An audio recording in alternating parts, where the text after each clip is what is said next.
우리 옆 사람과 함께 인사 한번 할까요? 사랑합니다. 축복합니다. 예,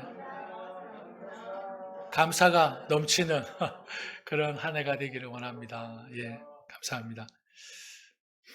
예, 21일 주일은 우리 다음 주 추수감사주일, 그리고 25일 목요일은 우리 땡스기빙 데이로 우리가 지킵니다.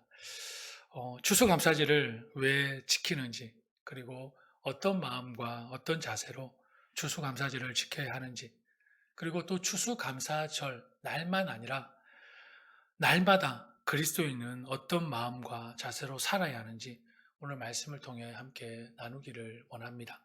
먼저 추수감사절의 유래에 대해 말씀드리면 이미 아시는 분도 있으시겠지만 영국에서 신앙의 자유를 찾기 위해서 떠났던 그 청교도인들, 바로 퓨리탄이라고 하죠. 청교도인들이 북미 대륙을 개척한 그 기원에서 찾을 수가 있습니다.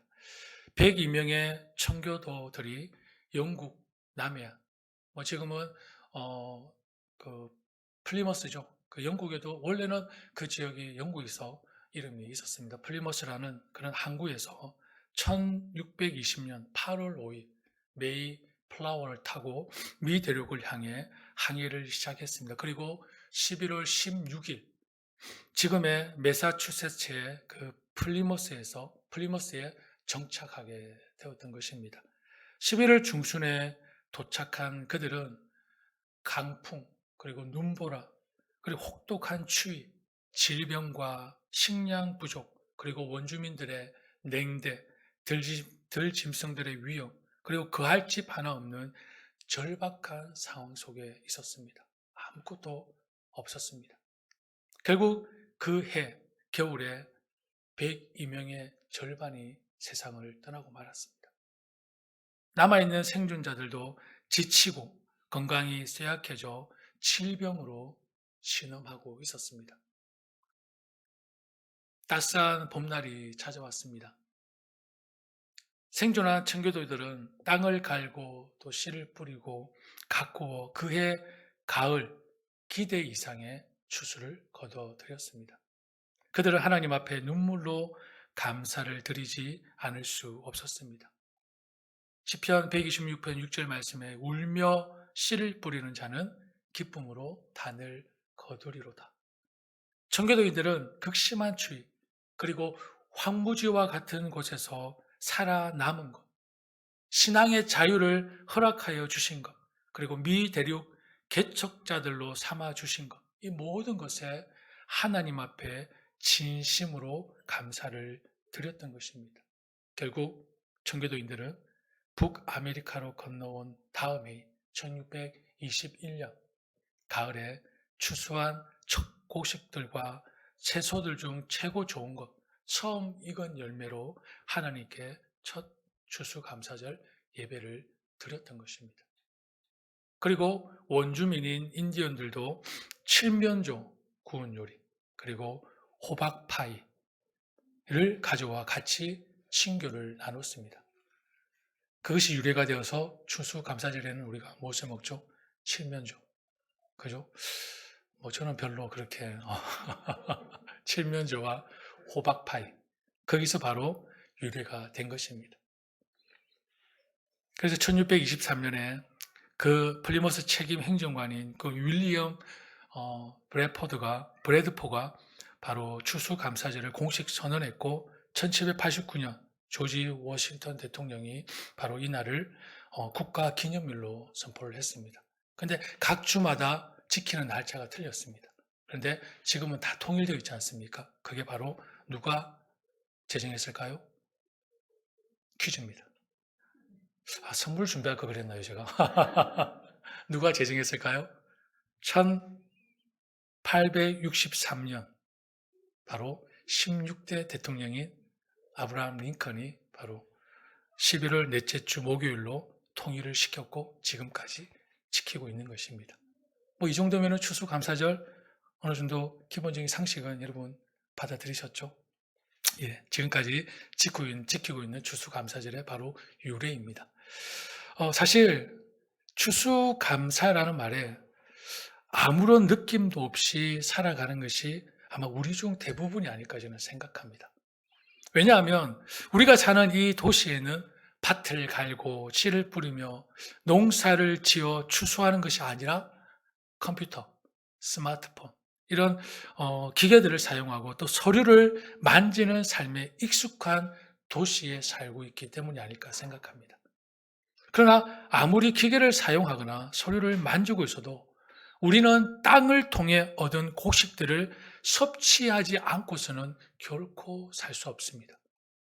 그렇기 때문에 우리 모두는 추수를 통해 날마다 일용할 양식을 공급하시는 하나님께 감사하는 삶을 살아야 하는 것이 마땅한 것입니다.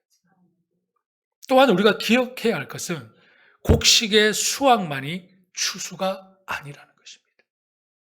우리의 일상생활을 통해 나타나는 열매들, 한 해 동안 지켜주신 사랑하는 가족, 사랑하는 자녀들의 성장, 내가 섬기는 교회와 성도들을 지금까지 지켜주신 하나님의 은혜, 그리고 환난과 시험 가운데서도 흔들리지 않고 모든 것을 묵묵히 하나님께 맡기며 하나님을 의지했던 믿음의 연단과 성장, 이 모든 것들이 우리가 수확한 열매라는 것을 잊지 말아야 한다는 것입니다.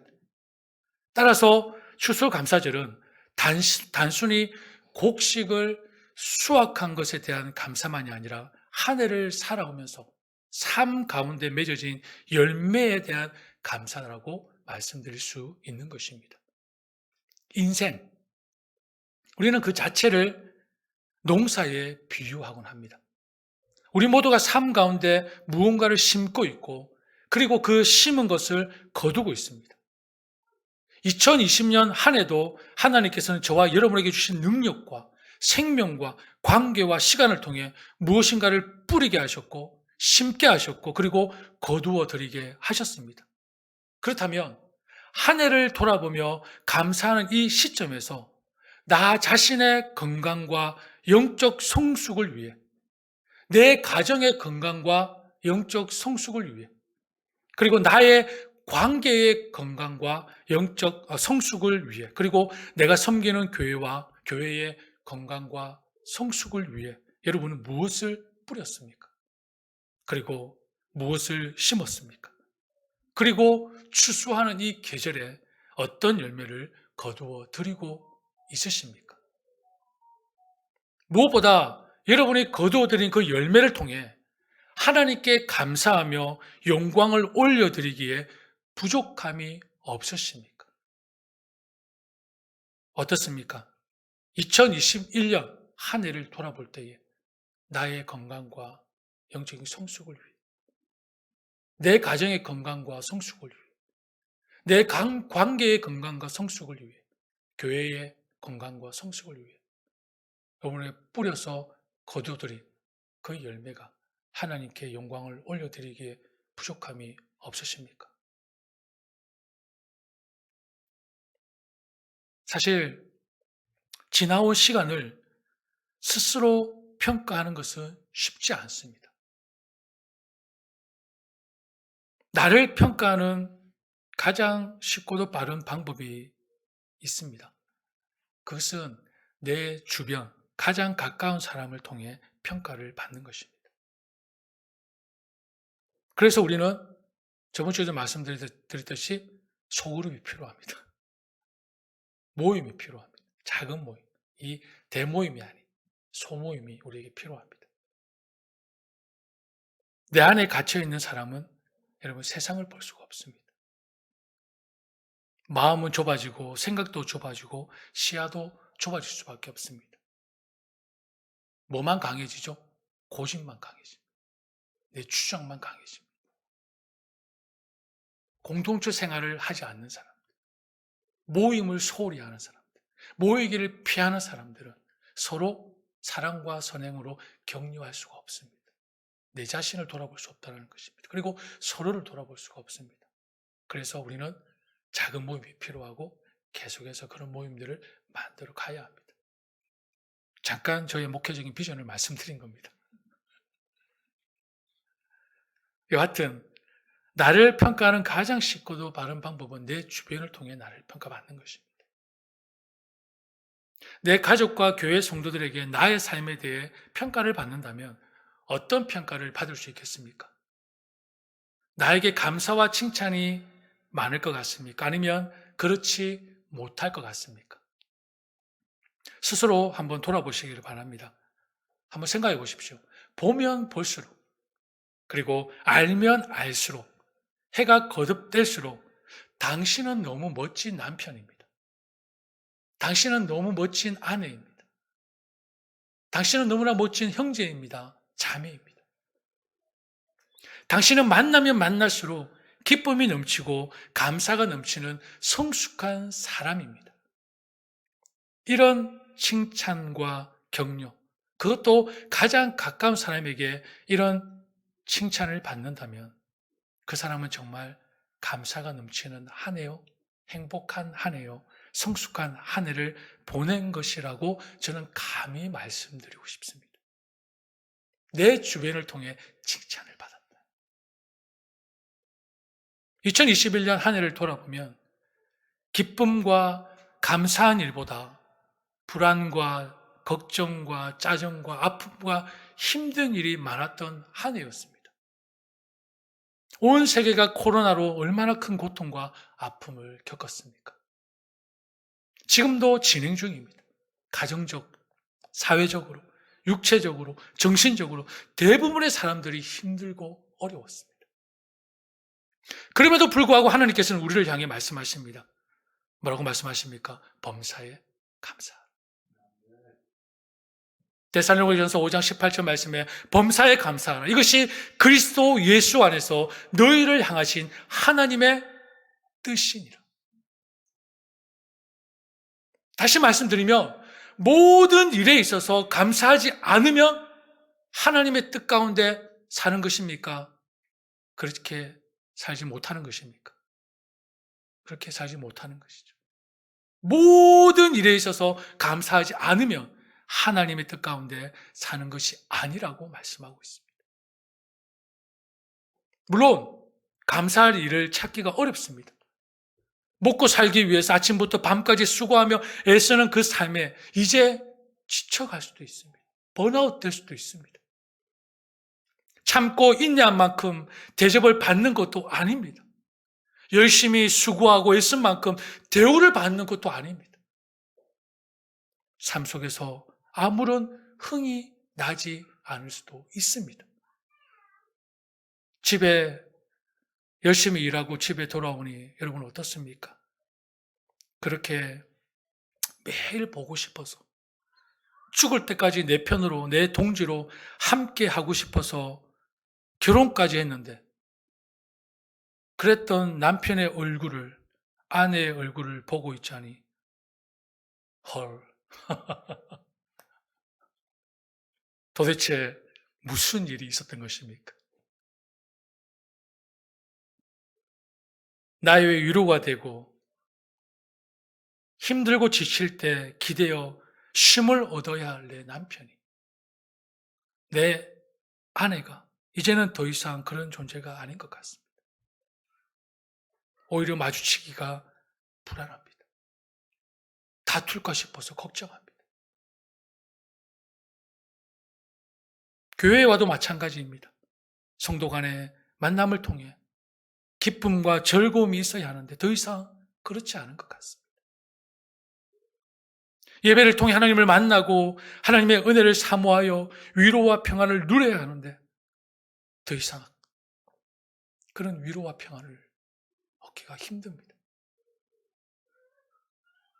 이렇게 안팎에서 감사의 조건을 찾기가 너무나 힘들어졌습니다. 그러나 여러분, 여기서 우리가 생각해 볼 것은 정말 우리 주변에 감사할 일이 없는 것일까요? 정말 감사할 일이 없어서 감사하지 않는 것일까요? 아니면 내 마음이 감사를 거부하고 있는 것은 아닐까요? 내가 성숙하지 못해서 감사를 찾지 못하고 있는 것은 아닐까요? 내가 영적으로 성장하지 못해서 감사할 조건들을 너무나 당연히 받아들이고 있는 것은 아닐까?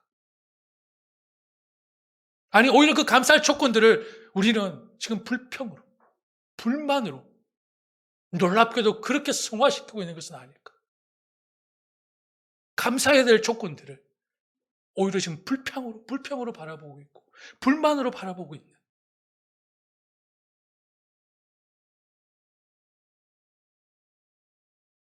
부부 간에, 부모와 자녀 간에, 스승과 제자 간에, 목사와 성도 간에, 국민과 지도자 간에 감사는 없고 원망과 불평이 난무하는 이 세상 속에 살아가다 보니 범사에 감사라는 하나님의 뜻에 순종하는 영적인 삶이 무너져 감사를 잊고 살아가고 있지는 않는지 우리는 스스로 돌아봐야 하지 않겠습니까?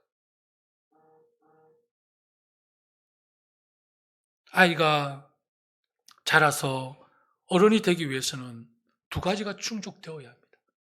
하나는 몸이 자라고 키가 자라는 성장의 과정입니다.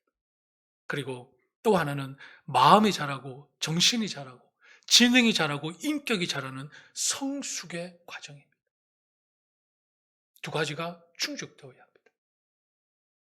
아이가 자라서 어른이 되는 과정에 성장과 성숙이 같이 가야 한다는 것입니다. 따라서 한 사람이 바르게 자란다는 것은 육체가 성장하고 인격이 성숙에 간다는 것이죠. 이 성장과 성숙이 동시에 균형을 이루면서 자랄 때 정상적인 인간의 삶을 영위해 갈 수 있는 것입니다.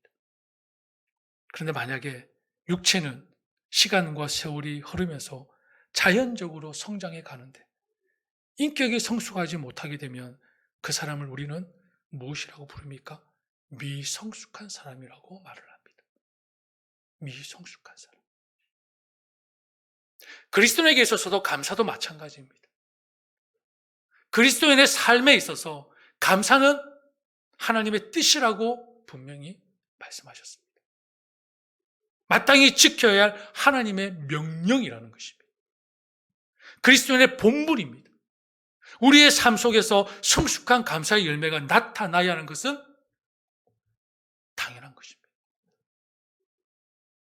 그런데 입으로만 감사, 형식적인 감사, 의식적이고 외식적인 감사, 그저 습관적인 감사, 그리고 자신에게 베풀어진 좋은 일과 기쁜 일에만 감사를 한다면 그것은 뭐라고 말씀할 수 있을까요? 미성숙한 그리스도인의 감사에 지나지 않습니다.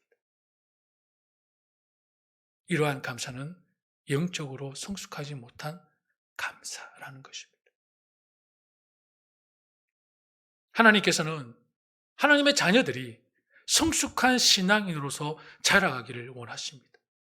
감사에 있어서도 범사에 감사할 줄 아는 성숙한 그리스도인이 되기를 원하신다는 것입니다. 오늘 말씀을 통해 저와 여러분이 범사에 곧 모든 일에 모든 관계에 어떤 환경에서도 감사하라는 성숙한 신앙을 회복하는 복된 시간이 되었으면 좋겠습니다. 오늘 본문에서 하박국 선지자는 성숙한 그리스도인이 보여줘야 할 감사의 고백이 무엇인지 잘 보여주고 있습니다. 하박국 선지자는 감사할 조건이 하나도 없는 상황 속에서 성숙한 그리스도인이 보여줘야 할 온전한 감사의 자세를 잘 보여주고 있다는 것입니다.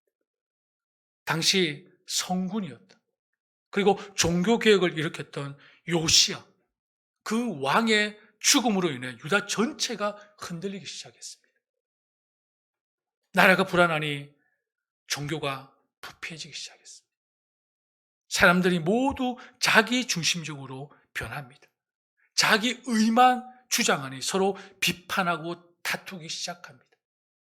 정치적, 경제적 무질서가 시작되었습니다. 악인들이 득세하고 가난하고 힘없고 약한 사람들이 억압을 받습니다. 하박국 선지자는 마음에 울분이 터집니다. 하나님, 이것은 하나님의 백성다운 삶이 아니지 않습니까?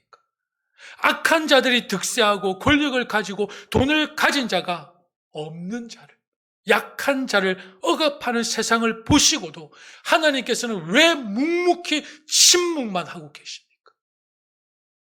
하박국의 울분의 소리입니다. 그러나 하나님의 응답은 더 무섭습니다. 유다 백성들의 죄악을 그냥 두고 보지 않겠다고 하십니다. 바벨론에 의해 멸망시키겠다고 말씀하십니다. 그들은 망할 것이라고 지금 무서운 말씀을 하고 계십니다. 하박국은 하나님의 심판의 말씀을 듣고 오늘 본문 16절 말씀에 뭐라고 기록하고 있습니까? 창자가 흔들렸다고 했습니다. 입술이 떨리고 몸이 떨렸다고 했습니다. 바벨론이 쳐들어올 그날을 기다리니 뼈가 썩어 들어가는 것과 같은 아픔을 겪고 있다고 말하고 있습니다. 바벨론 침략으로 망하게 될 한 나라의 운명이 이렇게 비참할 뿐만 아니라 이제는 아무 희망도 기대도 가질 수 없는 그런 상황입니다. 이젠 어떻게 무엇을 해야 할지 아무것도 할 수 없는 그런 상황이 되어버렸습니다. 그런데 마음의 울분과 원망에도 불구하고 하박국의 마지막 고백은 실로 놀라운 신앙 고백이 아닐 수가 없습니다. 우리 같이 한번 읽어볼까요? 17절, 18절 말씀입니다. 시작. 비록 무화과 나무가 무성하지 못하며 포도나무에 열매가 없으며 감람나무에 소출이 없으며 밭에 먹을 것이 없으며 우리의 양이 없으며 외양간에 소가 없을지라도 나는 여호와로 말미암아 즐거워하며 나의 구원의 하나님으로 말미암아 기뻐하리로다. 할렐루야. 여러분, 이 신앙 정말 놀랍지 않습니까?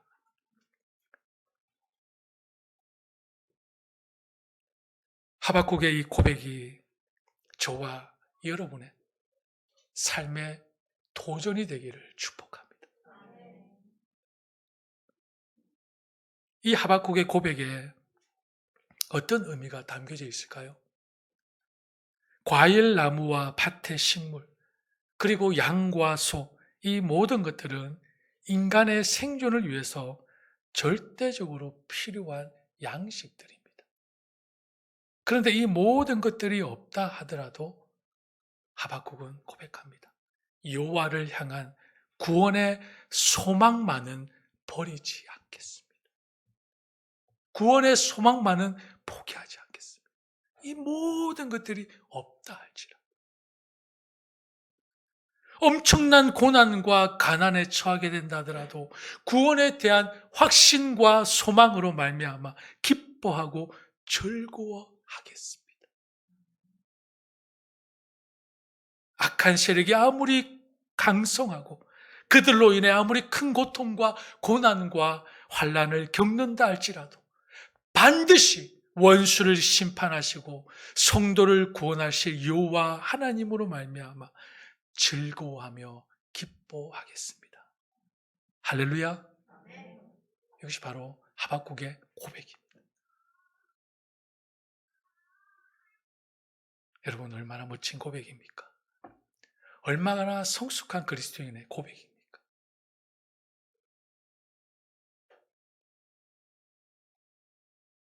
1948년 10월 27일 아침 한국에 어떤 일이 있었습니까? 17일입니까? 시작된 거는 여수 항쟁인지 반란인지 저도 잘 모르겠습니다. 어쨌든 그런 사건이 1948년에 있었습니다. 여수,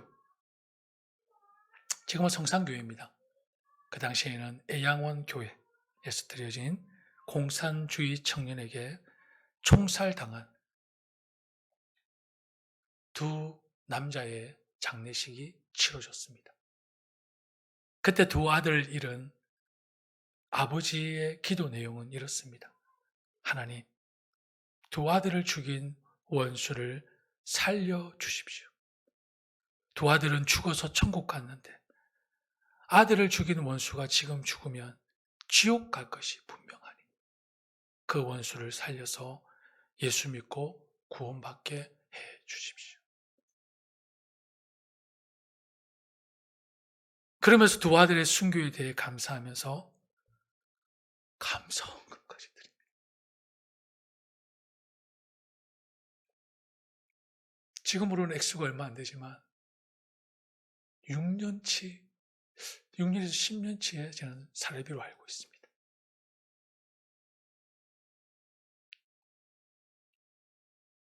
결국 두 아들을 죽인 원수를 살려내어 양아들로 삼고 두 아들의 이름을 동인, 동신 한 글자씩 떼서 손인신이라고 이름을 지어 주었습니다. 이분은 바로 사랑의 원자탄이라 불리는 손양원 목사님이십니다. 지금도 손양원 목사님의 순교 기념관에 그 순교 감사헌금 봉투가 전시되어 있습니다. 한국 가셔서 좋은 곳에 여행도 하면 좋겠지만 이런 곳에서 한번 가셔서 정말 우리 너무나 멋진 선배이지 않습니까? 주기철 목사님이나 손양원 목사님, 이런 분들의 신앙을 한번 돌아보는 시간을 가지는 것도 참 좋지 않을까 생각해 봅니다. 제가 기도문을 가지고 왔는데 제가 시간이 없어서 기도문은 다음에 읽어드리도록 하겠습니다. 여러분, 정말 충격적인 감사가 아닐 수 없지 않습니까? 충격이죠, 이거는. 욥이 모든 재산을 잃고 건강도 잃고 자녀들을 잃은 그런 환난 속에서도 내가 모태에서 알몸으로 나와 싸운즉 또한 알몸이 그리로 돌아가올지라 주신 이도 여호와시요 거두신 이도 여호와시오니 여호와의 이름이 찬송을 받을지. 다니엘이 모함을 받고 배신당해 사자굴에서 죽음에 처할 수밖에 없는 위기 속에서도 하나님께 감사와 찬양을 올려드렸던 것처럼 손양원 목사님은 감사할 수 없는 그 상황 속에서, 아니 억울하고 울분이 터져 하나님을 원망하고 욕해도 전혀 이상하지 않은 그런 상황 속에서도 오히려 하나님께 감사하며 찬양을 올려드렸습니다. 이 얼마나 성숙한 그리스도인의 감사의 자세입니까? 저와 여러분은 한 해 동안 어떤 감사를 드렸습니까?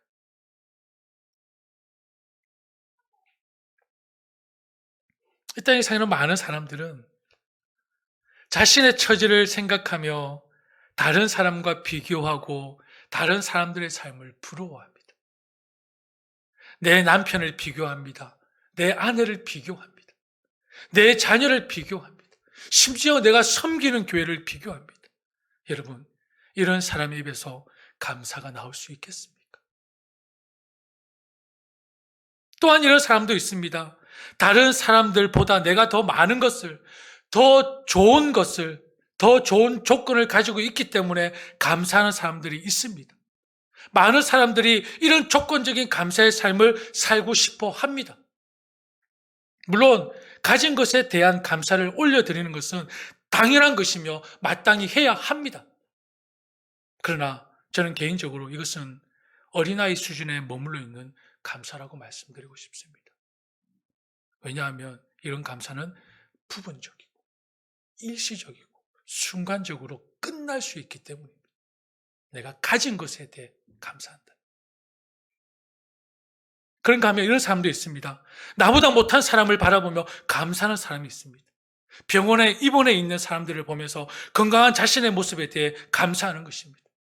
직장이 없어서 빈둥거리는 사람을 보면서 보수는 적지만 샐러리는 적지만 그나마 날마다 출근할 수 있어서 출퇴근할 수 있다는 사실에 대해 감사하는 것입니다.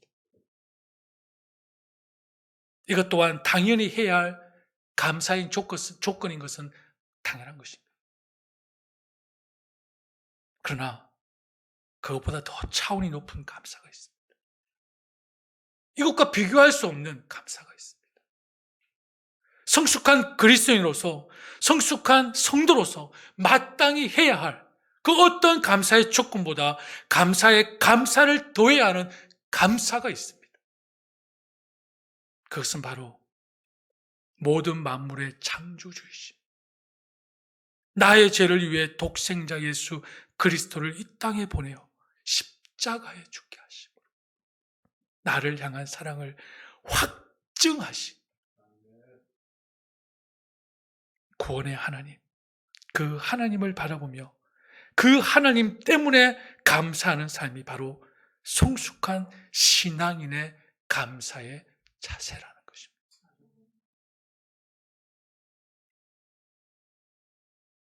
이런 성숙한 그리스도인의 감사는 어떤 어려운 역경 속에서도 감사할 수 있는 성도입니다.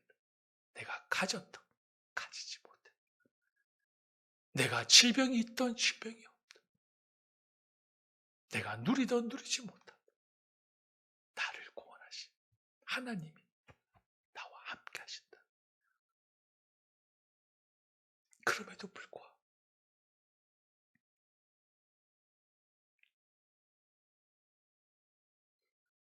모든 것을 다 잃고 모든 희망의 줄이 다 끊어져도 바로 감사할 수 있는 성도입니다. 왜 그렇습니까? 변함없는 영원하신 하나님의 사랑과 은혜를 체험한 성숙한 신앙인이 할 수 있는 감사이기 때문입니다. 하박국 선지자의 고백을 보십시오. 18절과 19절에서 나는 여호와로 말미암아 즐거워하며 나의 구원의 하나님으로 말미암아 기뻐하리로다. 주 여호와는 나의 힘이시여 나의 발을 사슴과 같게 하사 나를 나의 높은 곳으로 다니게 하시리로다. 하박국이 어떤 상황입니까? 지금 우리보다도 나은 상황입니까? 아니, 비교할 수 없는, 아무 희망도 기대도 할 수 없는 상황이었어요. 그럼에도 불구하고 하박국의 고백을 보십시오. 여호와로 인하여 기뻐하리로다. 나의 발을 사슴과 같게 하사 나를 높여주실 하나님을 찬양하고 있습니다.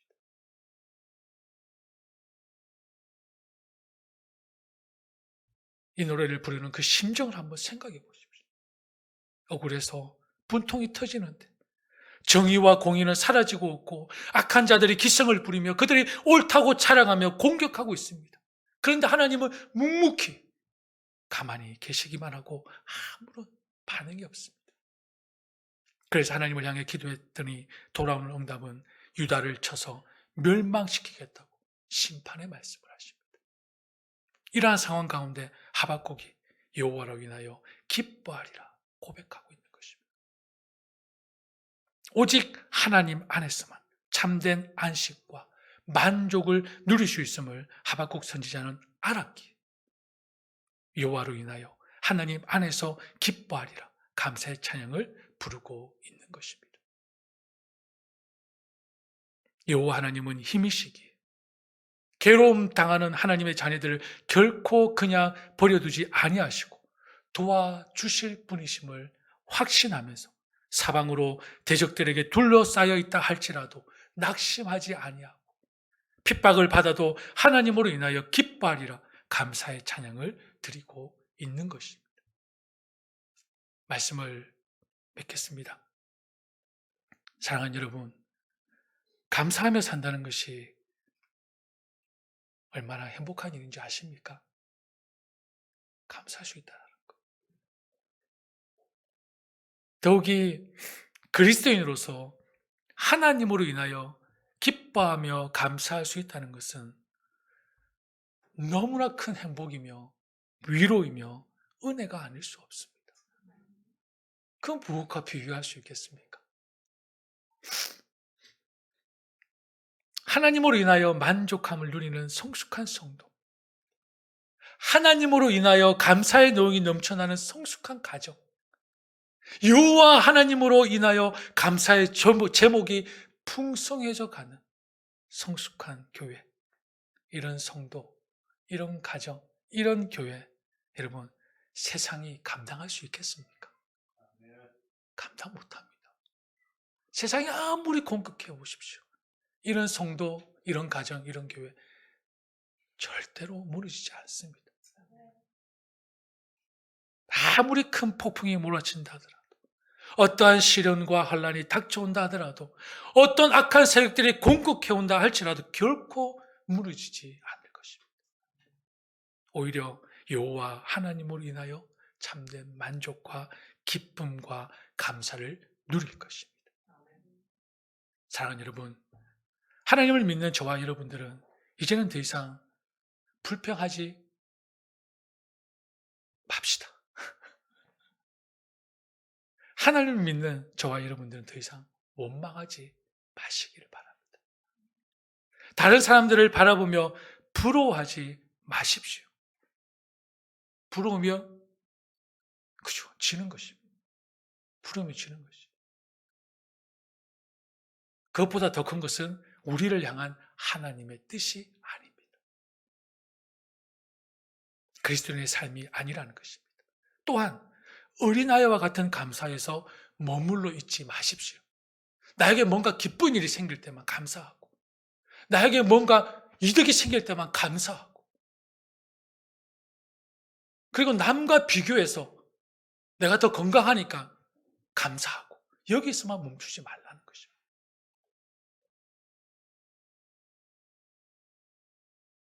그런 모습 속에서 성숙함을 기대하기는 어려울 것입니다. 하나님으로 인하여 기뻐하며 즐거워함으로 가정에서, 교회에서 기쁨과 소망과 행복을 주는 성숙한 그리스도인들이 되시기를 바랍니다. 어떠한 상황 속에서도 감사할 줄 아는 성숙한 신앙인의 모습, 범사의 모든 일에, 모든 관계에 감사할 줄 아는 하나님의 뜻 가운데 순종하는 성숙한 그리스도인의 감사의 삶이 되셔서 승리의 자리에 굳게 서는 여러분들 되시기를 다시 한 번 더 축복합니다.